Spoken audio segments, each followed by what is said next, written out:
Graça e paz, estou aqui mais uma vez, Pastor Alberi, aqui nessa paisagem maravilhosa, né, cercado pela natureza, para compartilhar com você mais um devocional Palavra Viva. No devocional passado, nós falamos a respeito do princípio, um princípio muito especial, que é o princípio da dependência de Deus. Lembrando que nós estamos meditando em João, no capítulo 15, parábola, ou melhor dizendo, naquele discurso de Jesus, em que ele faz a metáfora da videira, dizendo: eu sou a videira verdadeira, meu pai é o lavrador ou o agricultor. Eu falei na outra ocasião sobre o princípio da dependência, baseado no capítulo 15, versículo 5. Eu quero ler com você o capítulo 4, o 5 e o capítulo 8, que diz assim: estai em mim e eu em vós, como a vara de si mesma não pode dar fruto se não estiver na videira, assim também vós, se não estiverdes em mim. Eu sou a videira, vós as varas. Quem está em mim e eu nele, esse dá muito fruto, porque sem mim nada podeis fazer. Verso 8: nisto é glorificado meu Pai, que deis muito fruto, e assim sereis meus discípulos. Eu quero, ainda nesses 3 versículos, compartilhar com você o segundo princípio. Eu falei no vídeo passado que no versículo 5, que nós falamos a respeito do princípio da dependência, num versículo tinha 2 princípios. O primeiro princípio, como eu falei no outro vídeo, foi da dependência. O segundo princípio, encontramos neste mesmo versículo, é o princípio da frutificação, de dar frutos. Porém, este princípio da frutificação, ele também tem um aspecto interessante, porque ele possui 2 aspectos. No primeiro momento, a gente tem que pensar sobre o fruto interior, o fruto interno, né? Aqueles aspectos internos, internalizados do fruto do Espírito Santo em nossa vida, o qual nós vemos, obviamente, lá em Gálatas, né? Onde vemos ali o fruto do Espírito. Eu não vou falar sobre cada um daquelas qualidades do fruto do Espírito que encontramos em Gálatas. Eu vou deixar para um outro vídeo que eu vou falar sobre cada um daqueles aspectos do fruto do Espírito. O fruto do Espírito fala justamente desse fruto interno. Quando a gente pensa em fruto, a palavra fruto, ela tem o seguinte sentido, de uma forma mais científica: o fruto é o resultado daquilo que está na semente. A semente tem a latência, dentro da semente tem a possibilidade de dar o fruto. Então, o fruto é o resultado da semente que foi plantada. Se você plantar uma semente de arroz, vai colher arroz, que é o fruto daquela semente. Se plantar laranjas, da mesma forma, tudo que você plantar com a semente vai dar o fruto, que é o resultado daquilo que está naquela semente. Da mesma forma, o fruto interno fala do fato de que a Bíblia diz que nós não fomos gerados da semente corruptível, mas da incorruptível pela palavra, a qual é viva e permanente.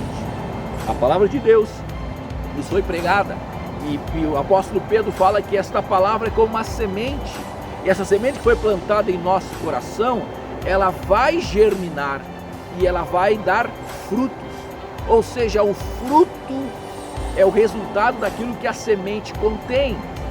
Portanto, se a semente for boa, o fruto será bom. Se a semente for ruim, o fruto será ruim, ou nem haverá fruto. Mas no caso, o primeiro aspecto é justamente nós pensarmos no fruto como justamente o resultado daquilo que foi plantado em nosso coração pela palavra. Você se tornou cristão, você se tornou nova criatura. Portanto, o texto fala que nós precisamos ser como estas varas. A vara só produz o fruto porque está conectada na videira.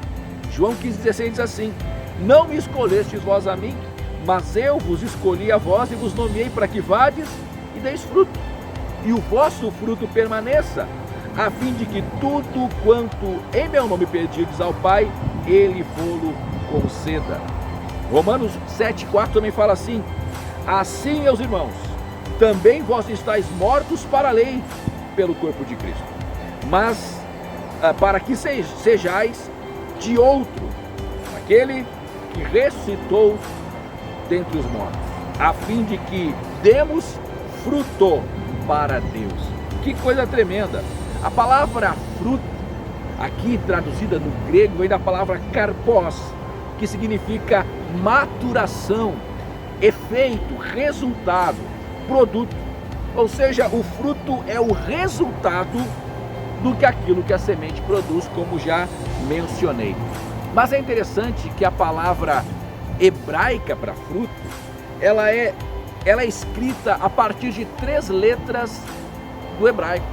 Você sabe que no hebraico cada letra tem o seu significado, cada letra do hebraico tem o seu significado próprio. Então são 3 letras, a letra P, Resh e Yod. P significa boca, Resh ou Rosh, em Rosh Hashanah, significa cabeça, e Yod, mão. Então fruto em hebraico, a palavra fruto é o seguinte, é as coisas que você diz, pé, que significa boca, as coisas que saem da sua boca, as coisas que você faz, Yod, mão, as coisas que você faz. E isso depende inevitavelmente de quem está no seu coração.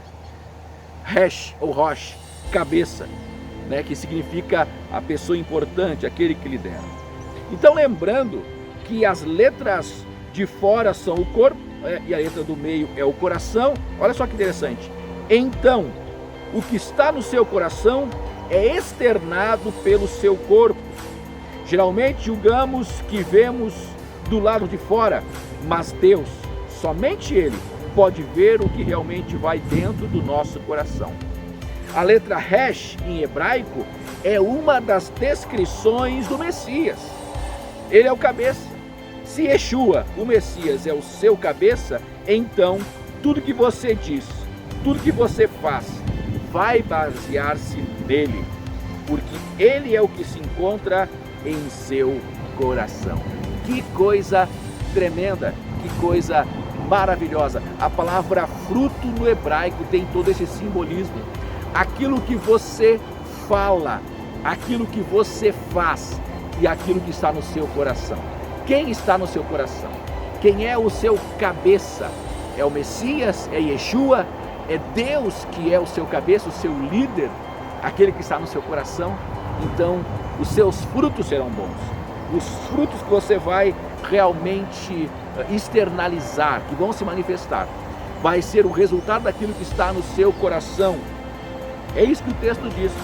Gálatas 5, 22 a 25 diz assim: mas o fruto do Espírito é amor, gozo, paz, longanimidade, benignidade, bondade, fé, mansidão, temperança. Contra essas coisas não há lei. E os que são de Cristo crucificaram a carne com suas paixões e concupiscências. Se vivemos em Espírito, andemos também em Espírito. Que maravilha! Então, o primeiro aspecto do fruto é justamente o fruto no sentido do resultado daquilo que está no seu interior. Quando Jesus declara para aquela figueira: nunca mais nasça fruto de ti. A Bíblia fala de uma ocasião que Jesus ia passando com os discípulos e ele vê uma figueira, e quando ele chega naquela figueira, ele procura frutos nela e não acha. E não achando fruto, ele amaldiçoa a figueira e diz: nunca mais nasça fruto de ti. E ele vai embora. Alguns dias depois, quando eles retornam, os discípulos percebem que aquela figueira tinha secado desde as raízes. E aí você vai dizer assim: mas Deus foi tão injusto? Por que uma cobrança tão radical? Para nos dar uma lição. Veja bem, aquele tipo de figueira daquela região, ela tem uma peculiaridade. Os frutos nascem antes das folhas. Então, quando você olha uma figueira que tem folhas, ela precisa necessariamente ter fruto. E se Jesus olhou aquela figueira e tinha folhas, era natural que tivesse fruto. Ele foi procurar porque era para ter. E quando não encontra fruto, ele amaldiçoa. Qual é a lição por trás disso? Queridos, a lição ela é muito simples. Há muitas pessoas que são como uma figueira que ela tem muitas folhas, é muita aparência, há muita beleza, parece, mas não é. quando se aproxima, quando chega perto para ver frutos, não se vê fruto algum. Não cultiva uma integridade, não cultiva um caráter cristão. Este é o fruto interno que nós vemos em Gálatas, no capítulo 5. É justamente este frutificar.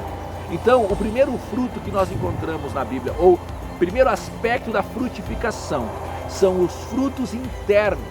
Depois veremos os frutos externos. Entenda uma coisa, que o fruto externo, ou seja, o resultado daquilo que nós vivenciamos na fé cristã, vai ser o resultado do fruto interior. É interessante que produzir frutos pressupõe o fato de que nós estejamos na videira. Porque nós lemos antes no versículo 5, que sem mim nada podeis fazer, quando falei sobre a questão da dependência, o princípio da dependência.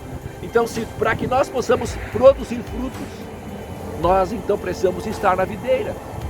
É impossível um homem, uma mulher dar este tipo de fruto, esse tipo de resultado, sem estar ligado à videira que é Cristo. Entendamos que nós precisamos estar conectados na videira. Outra coisa importante é a questão da poda. Estou aqui atrás de mim e na minha frente tem muitas árvores. De quando em quando é necessário que a árvore, que a planta seja podada. Olha que questão interessante, eu quero ler para você aqui.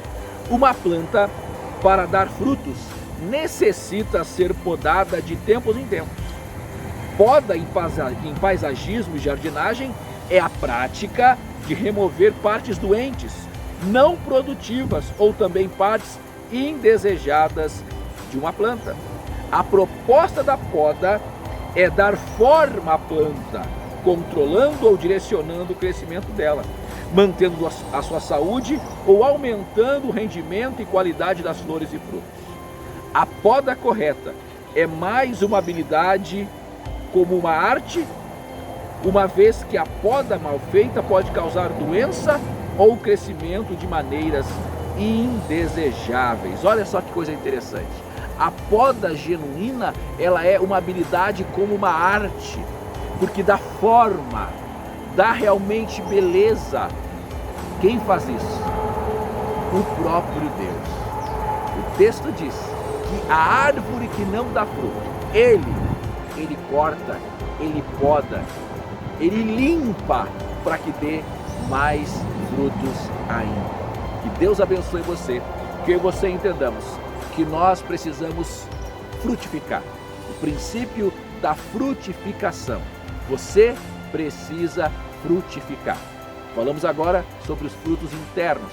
No próximo vídeo vamos falar um pouco sobre o fruto externo de uma vida que serve a Deus. Deus abençoe você, você tenha um ótimo dia em nome de Jesus. Compartilhe esse vídeo para o maior número de pessoas possível. Nos dê o retorno, o feedback, comente no YouTube, nas nossas páginas, nas nossas redes sociais. Que Deus abençoe você. Um grande abraço.